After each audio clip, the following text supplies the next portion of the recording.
হারিয়ে গেছে দেশের ক্রীড়াঙ্গনের সোনালী সময়। অন্যরা ভুলে গেলেও যারা সেই ইতিহাসের সাক্ষী তারা এখনো বুকে আগলে রেখেছেন সেসব স্মৃতি। সময়ের পালা বদলে যেসব ক্রীড়াবিদের নামও ভুলে যেতে বসেছে নতুন প্রজন্ম, একসময় তারাই প্রতিনিধিত্ব করেছেন লাল সবুজের। বিশ্ব দরবারে বাংলাদেশকে এনে দিয়েছেন সম্মানের স্থান। একটা সময় ছিল খেলার দিনে শহর থেমে যেত, চোখ থাকতো মাঠে, কান রেডিওতে। বাংলাদেশের পতাকা তখন উঠত গ্যালারিতে। আজও উড়ে, শুধু খেলার মান বদলে গেছে, কিন্তু ভালোবাসাটা কখনো বদলায়নি। বান্ডেল থাকলে প্রতি সেনমানিতে টাকা বাঁচবে। বিকাশ সেনমানি বান্ডেল কিনে জিতুন প্রতি লেনদেনে।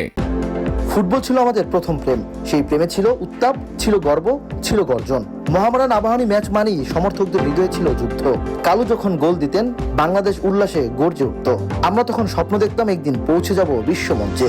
আজ মাঠে তেমন ভিড় নেই, মোমেন মুন্না, সাব্বিরও নেই, কিন্তু স্মৃতির গ্যালারি এখনো পূর্ণ।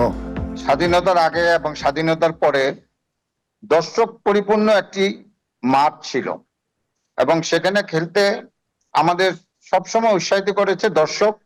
এখন দর্শকবিহীন ফুটবল হয়ে গিয়েছে। দীর্ঘ 90 দশকের পর থেকে, যেটা আমি মনে করি, দর্শক যদি মাঠে না আসে সেই খেলার উত্তেজনাও থাকবে না, এবং সেই খেলার খেলবারও কিন্তু সঠিকভাবে খেলতে পারবে না। আমি গত 15 থেকে 20 বছর ক্রীড়ামন্ত্রীদের বলেছিলাম যে বিকেএসপিগুলিতে আমরা ইস্ট ইউরোপের কোচ নিয়ে আসি, ক্রোয়েশিয়া রানি কিংবা যুগোস্লাভিয়া রানি, বিকেএসপিগুলিতে দিয়ে দিই, কোচে দেই, ট্রেনার দেই, ফিজিও দিই। আর ন্যাশনাল টিমকেও আমরা যেই দেশে কোচ আনবো সেই দেশের কোচ আনবে, এবং আবাহনী মোহামেডান ব্রাদার্সকে বলে দিই তোমাদের ওই দেশের কোচ আনতে হবে। তাহলে হবে কি, সবগুলি দল একই সিস্টেমে ফুটবল খেলে। ইংল্যান্ডের জুনিয়র টিমটা যে স্টাইলে ফুটবল খেলে, হ্যারি কেনরা সেই একই স্টাইলে ফুটবল খেলে। যখন ফুটবল একটু একটু করে ম্লান হচ্ছিল, তখনই উকি দিচ্ছিল ক্রিকেট। আর তার হাত ধরেই এলো 5 জন যোদ্ধা, মাশরাফি, সাকিব, তামিম, মুশফিক আর রিয়াদ। তাদের বলা হলো পঞ্চপাণ্ডব, কিন্তু তারা শুধু 5 জন মানুষ নয়, তারা এক একটি অধ্যায়। তাদের ব্যাটে বলে নেতৃত্বে বাংলাদেশ শিখেছে মাথা উঁচু করে জয় তুলে নিতে। আজ ক্রিকেট আমাদের আত্মবিশ্বাস, আমাদের গর্ব, আমাদের চলার পথ। কিন্তু ওদের মতো আর কেউ কি উঠে এসেছে?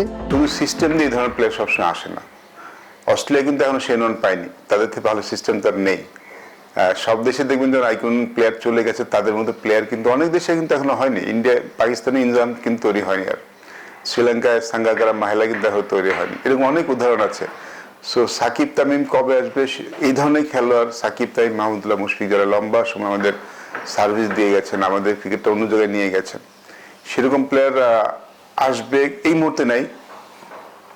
ভবিষ্যতে কেউ তৈরি হবে কিনা সেটা আমাদের জন্য অপেক্ষা করতে হবে। But sometimes you need to be lucky যে এই ধরনের খেলোয়াড় আপনার দেশে আছে। আমাদের সরকারি পরিকল্পনার অভাব, আমাদের সংগঠনের দূরদর্শিতার অভাব।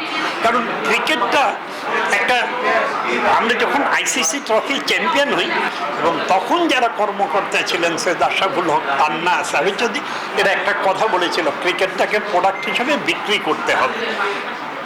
এই প্রোডাক্টটা বিক্রি করলে যে আর্ন হবে সেটা দিয়ে ক্রিকেট চলবে, সরকারের কোনো টাকা আমরা নেব না। সত্যি কিন্তু ক্রিকেটটা তারা প্রোডাক্ট হিসেবে বিক্রি করতে পেরেছে। হকি আমাদের সাফল্যের গল্প হতে পারত, কিন্তু হয়ে উঠতে পারেনি।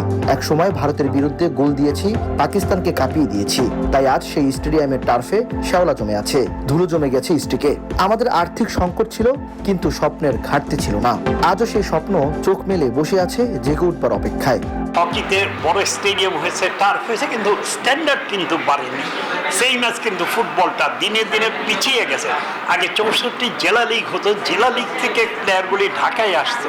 ঢাকার ক্লাবগুলি স্কাউট যারা, তারা বিভিন্ন লিগ থেকে প্লেয়ার কালেক্ট করতেন, সেই জিনিসটা হয় না। গর্জনীন সাফল্যের নাম বাংলাদেশের শুটিং।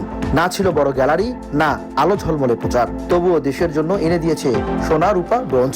আসিফ, বাকি, সাবরিনা, রত্নারা প্রমাণ করেছে চুপচাপ থেকেও জয় করা যায়, শুধু নিশানাটা ঠিক রাখতে হয়। শুটিং আমাদের মনে করায় গর্বের শব্দ সবসময় উচ্চস্বরে হয় না, কিন্তু সেও যে অতীত সোনালী দিনের গল্প। ইমরান হোসেন, নিউজ 24, ঢাকা।